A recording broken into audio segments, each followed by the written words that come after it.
Joy to India, light over darkness in the land of Bharat. Diwali, also known as the Festival of Lights, is one of the most significant and widely celebrated festivals in India. Typically occurring between October and November, Diwali marks the triumph of light over darkness and good over evil. The festivities last for 5 days, each day holding its own unique significance and customs. The first day of Diwali, families clean and decorate their homes, believing that a clean space invites prosperity. The following day, families wake up early to take a ritual bath, light lamps, and offer prayers to Lord Krishna for protection against evil. The main day of Diwali is dedicated to worshiping Goddess Lakshmi, the goddess of wealth and prosperity. Families gather together in the evening to perform a special prayer ritual to invite Lakshmi into their homes. The ambiance is filled with the glow of oil lamps and colorful designs made from colored powders and flower petals, which adorn the entrance of homes, symbolizing joy and welcome. The night sky comes alive with dazzling fireworks. It is a time for joy, laughter, and togetherness. Exchanging sweets and gifts among friends and family is a cherished tradition, symbolizing goodwill and the strengthening of bonds. Traditional sweets like laddus, barfis, and jalebis are prepared and shared, filling homes with delightful aromas. Diwali is not just a celebration, it's a reminder of the values of kindness, compassion, and the importance of family and community. As the festivities come to a close, homes remain illuminated with lights, and hearts are filled with joy and hope for the year ahead. Guest vocalist Margi Shah will conclude this holiday performance with 2 pieces relating to Diwali, sung in Hindi.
Charlie Moses, Michael Cristobal, Alberto Cristobal Lopez, Angel Zhang, and Margie Shaw.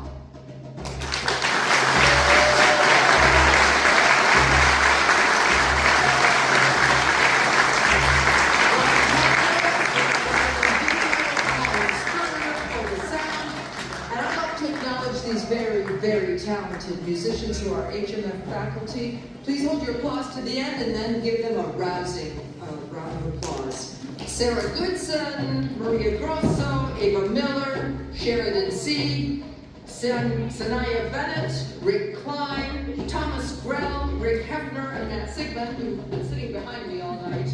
And of course, Liam Bailey, our executive director. Thank you, everyone.